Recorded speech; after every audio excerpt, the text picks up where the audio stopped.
OTT చూసే ముందు ఓసారి ఇటు చూద్దాం. పూర్తి వివరాలకు చదవండి రేపటి సాక్షి దినపత్రిక. సత్యవేడు ఎమ్మెల్యే కోనేటి ఆదిమూలం అంటే మీకు ఎప్పుడు పరిచయం, ఎలా పరిచయం, ఆ పరిచయం కాస్త ఇటువంటి పరిస్థితికి ఎలా దారితీసింది? మరి ఏంటంటే నేను తెలుగుదేశం అంటే నాకు అభిమానం సార్.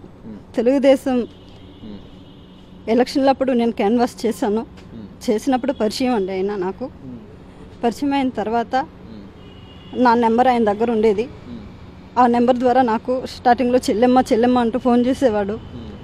మళ్ళీ వాట్సాప్ కాల్స్ చేయాలని నన్ను డిమాండ్ చేసేవాడు. నేను అన్నిటినీ నేను పట్టించుకోలేదు.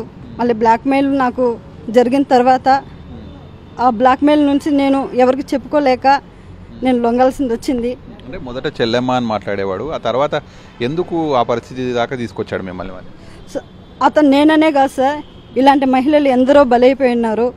అతనికి మహిళలు అంటే అతనికి చాలా ఇష్టం. మహిళలపై ఇప్పుడు కూడా తను ఏ మీటింగుల్లోని వెళ్ళినప్పుడు మహిళలు తన వెనక ఉంటే తన చేత్తో మహిళల్ని భ్రష్టుల్ని తను తాకుతూ ఉంటాడు.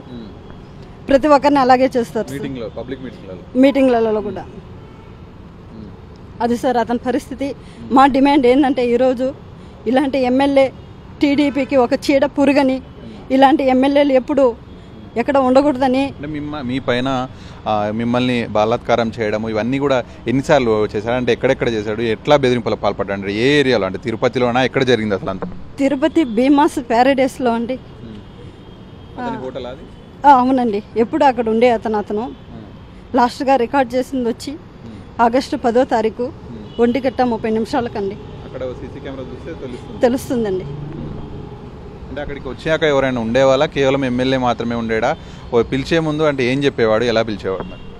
మరి పిలిచేవాడు అంటే నేను రూమ్ నెంబర్ 105, 109 ఇలాంటి నెంబర్స్ చెప్పి ఇక్కడ ఉన్నానమ్మా రా అని చెప్పేవాడు.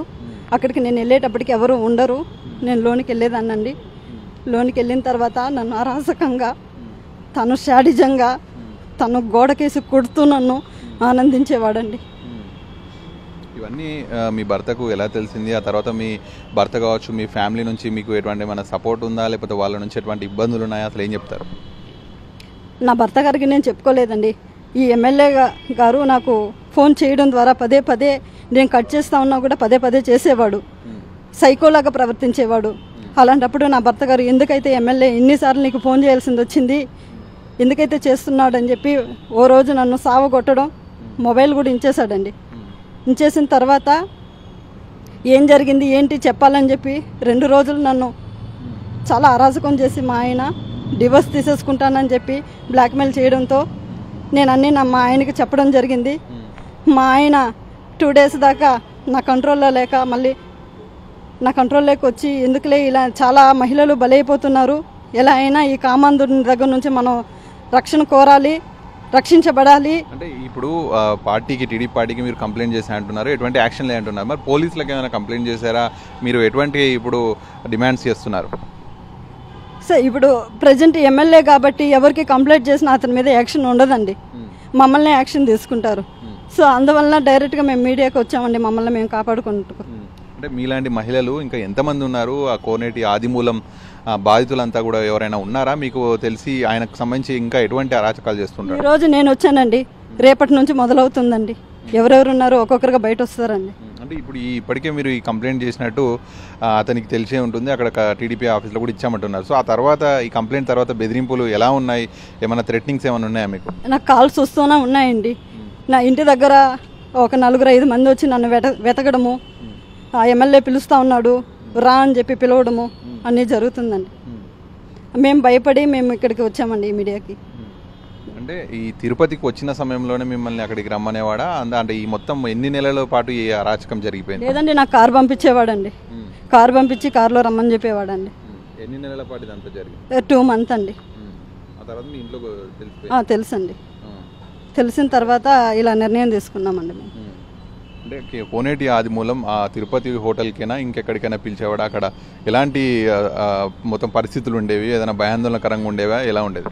లేదండి, ఇప్పుడు ఒక లేడీ, నేననే కాదండి, చాలామంది లేడీస్ భీమాస్ ప్యారడైస్కి వెళ్ళేవాళ్ళు. మీరు రికార్డ్స్ అన్నీ ఒకసారి వెళ్ళి సీసీ కెమెరాస్ కానీ చెక్ చేశారంటే రోజుకో అమ్మాయితో అతను ఎంజాయ్ చేసేవాడు. రోజుకు ఆ అమ్మాయి భీమా ప్యారడైస్కి వెళ్ళేవాళ్ళు. అక్కడ పరిస్థితి ప్రశాంతంగా ఉండేది. అక్కడ గన్మెన్స్ కానీ పిఎస్ కానీ ఎవరిని పెట్టేవాడు కాదు. వచ్చిన అమ్మాయితో ఎంజాయ్ చేసిన తర్వాత పంపించేసిన తర్వాత అతను పిలిపించుకునేవాడండి. అంటే మీకు ఏదైనా అష్యూరెన్స్ ఇచ్చేవాడా అప్పుడు ఆ సమయంలో? ఎట్లాంటి ఏదైనా మాట్లాడేవాడా? లేదండి, ఓన్లీ అతనిది యాక్షన్ మాత్రమే ఉంటుందండి. అంటే మిమ్మల్ని ఫస్ట్ స్టార్టింగ్ పరిచయం తర్వాత ఎట్లా రమ్మని చెప్పాడు, ఎందుకు రమ్మని చెప్పాడు, మీరు ఎందుకు వెళ్ళాల్సి వచ్చింది దాని దగ్గరికి? నార్మల్గా అయితే మనం ఒక కార్యకర్తగా ఏదో ఒక వర్క్లు ఉంటాయి కదండి మనకి, ఏదో చేసుకోవాలని, సార్ మాకు ఇది చేయండి అది చేయండి అని అడుగుతాం కదండి. మా ఊర్లో కరువు పనులని అది ఇది అడుగుతాం కదండి. అలా అడిగినప్పుడు నేను చేస్తానులేమ్మా, నువ్వు వచ్చామంటే నేను లెటర్ ప్యాడ్లు ఇస్తాను అలా చెప్పి నన్ను అక్కడ రమ్మన్నాడండి.